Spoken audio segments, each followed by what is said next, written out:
So this idea was you have to come up with a wrestler that you see yourself as, but the other two have to say which wrestler they see you as. Right? Interesting. Right. So wrestler? So if you had to think of a wrestler who mirrored you in some way in their character. Okay. Well, in that case, Matt, do you want to go first? Yeah, sure. Because I actually know who I was, because I had this conversation in my head, and I predicted. You know who I'm going to say.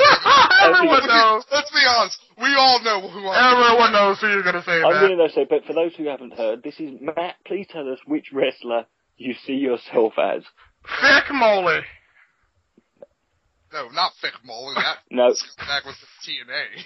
He's going to say, can I guess? Can I guess? CM Punk. No, I said Mick Foley. Vince McMahon? Mick Foley? Yeah. You said Mick Foley? Yeah. Okay.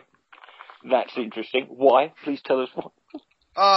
Well, because I remember you did once say CM Punk. Yeah, I did. I did say, I kind of saw because CM Punk. when I think of people I know who are straight edge, and well, to be fair, that's why I said CM Punk's like an idolized version of myself. And one of those idolized properties is not being a crippling, not having crippling addictions. Mm. Because the interesting and being able to see your feet. The person I was gonna say, who I saw you, was actually not Mick Foley. Which Mick Foley would it be though? Because you can't just say Mick Foley because he was only Mick Foley. Would it be Mankind? Yeah, I'd have to say the persona of Mick Foley. Yeah. Just without the weepy voice and like, I'm going to eat a hot dog right now. Oh. Can I say, do you know who was in my mind when I thought of you? Abyss. Abyss! Why am I Abyss? Because when I thought of you, I just didn't think Mick Foley, because the thing about Mick Foley is he was, if I look at you, because I know you as on YouTube, and you've never been in the top bits of YouTube. You've just always sort of been, and Abyss has kind of never been there. He's always kind of like, he's never been at the top. Mid-card, basically. And but the thing about Abyss is he's a, he's a fan favourite. It's the fact that he's really sort of aggressive. He's kind of come across as really aggressive and scary, but ultimately he is so easily manipulated and bullied into everything. You can get him to do virtually anything. He's so easily pushed around. And that's why I thought of Abyss when I thought of you. And I would love to see you make a channel where you play your brother. Where you have a pair of glasses. Like, I had a tax office. Yeah. 13 years ago, I am an attorney. And then you, like, have a mask that you put on, and one day you take off the mask, and you're like, I can't be him! You could, like, you should have made a load of videos when you had your beard shaved. You could have combed your hair back. That would have been amazing. Okay, Caleb, who do you see? Okay, so Caleb, who do you see Matt as? Matt will probably like this, actually. I see Matt... Bugsy McGraw, no. I see Matt as Al Snow. No! I like the fact that... Why did you think I'd like that? I like the fact that Matt saw himself as Mick Foley, which makes sense in a way, but I've gone for the poor man's Mick Foley, and you've gone for the guy who was Mick Foley's bitch. No, seriously. I see you... Matt will like this. I see you kind of as Terry Funk, and I'll explain why. If you shaved your beard, you would remind me of the old version of Andre the Giant when he had his I see you kind of as Terry Funk, like, you're light, and you're kind of feisty, and you really don't give a shit, but everyone likes you, but you've never been able to get to that top. You're Al Snow? Al Snow! Yeah, to be fair, Terry Funk did get to the top in the NWA. Yeah, but no one gives a shit about the NWA. Yeah. I mean, if anything about Terry Funk is you do go on forever and ever and ever. And every time, how many times have you quit and come back? Exactly. You probably quit Probably and as come many back. times as Terry Funk has. Well, yeah, you've never given up. You'll always come back like, I'm gonna quit later! Okay, my turn. Alright. Okay.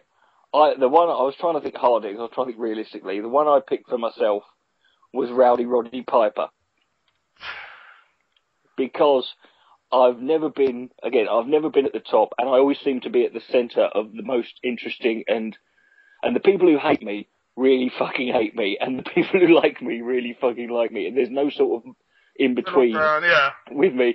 And I've never been one of the big and the massive top names, but I've always sort of been around, and I always seem to be at the centre of the most sort of interesting and and the most amount of trouble in what I'm doing. So, open to the floor. Matt, your retort. Go ahead, Matt. Roddy Piper is good. Part of me out of spite just wants to be like, Wade Barrett. You remind me of you're 2.5 MB. You remind me of a young Chris Benoit. You mean an alive Chris Benoit? I've got so much in common with Chris Benoit. You don't have a wife, you don't have a child. Exactly. I have killed two kids that I could have possibly had. Yes. Like, you haven't hung yourself yet, so... Yeah, I've had two abortions, so I'm responsible for the deaths of 2 living people. You haven't killed your wife yet, but I'm sure you'll get there someday. So. No, but I could have. I felt like I've nearly killed people who I was engaged to. I'm gonna go with Brian Pillman. Brian Pillman. Do you know what? The ending of Brian could actually be quite good. You could just see Coughlin's got a gun. Oh fuck. Just because. You're an off-kilter person, but you're also fairly well respected, like Pillman was. Maybe. I mean, to be fair, he had none of that respect in his lifetime. Like, Pillman, I see when you do die, like people being like, "Wow, he was a really great person." You know what would have matched Matt though? Sid Vicious, because sometimes when Matt's ranting, he becomes a little bit like Sid Vicious and just starts saying shit. It makes sense. You guys are fuckers. Nice. I didn't say Sid Vicious. You remind me nothing of Sid Vicious. There is not one comparison I would make between you and Psycho Sid. You know what? Thank you, Coughlin. I mean, Psycho. I love Sid. I think he's great. Honestly, I think he's fucking brilliant. But but I wouldn't compare you to him. Cause, you actually are more articulate than Sid, because Sid just couldn't talk. Like my opticals. Yeah. I don't have half the brains that you do. Oh my god, that was amazing. And then Kevin Nash and Scott Hall just started. My favourite story about Sid is that Sid, when he came in to WWE, Vince McMahon said to him, he said, because Hogan was going to be leaving soon, he's like, we want you to replace Hogan, right? And Sid was like, I kind of want to be a big heel. And we're like, you fucking moron. They're telling you they want you to be the next Hulk Hogan, and you're saying, nah, I don't want to do that. I want to be a heel. I want to be a big vicious heel. Saying that Hulk Hogan's promo at WrestleMania was very Sid Vicious-esque, wasn't it? He kind of fucked up everything. He probably got paid in pocket change. Okay. He likes shiny stuff and he like, shaking it. It's like, okay, Kalence, who do you see yourself as? Wait, no, Kalence didn't answer who he saw you as. Oh, right, okay, Kalence.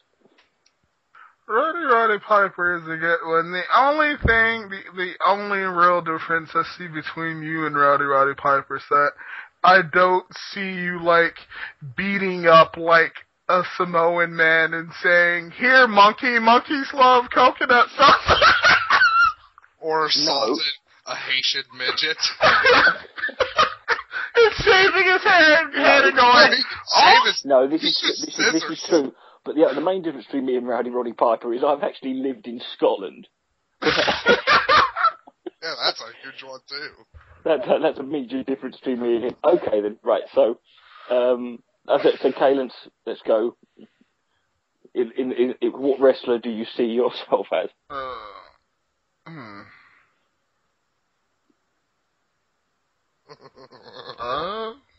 Matt's thought of one, clearly. Go ahead, Matt. Who? Virgil. Wow. Virgil, did you just say? Yeah, that was too easy, though. You see, I was going to go for the much more sort of the sort of better version of Virgil, which was David Otunga. Wow. Who's actually respected, who's a bit more respectable because he's actually got a law degree. And he married Deborah Hudson.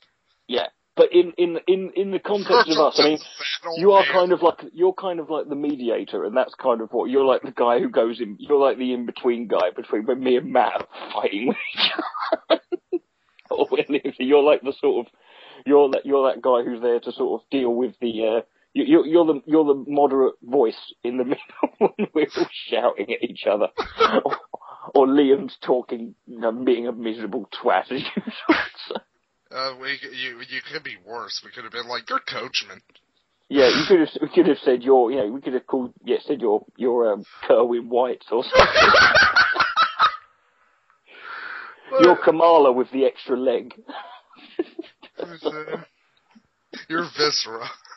But only Viscera, not Keen Mabel. Only Viscera. You're Mo from Men on a Mission. Fuck, I should have said D'Lo Brown. Okay.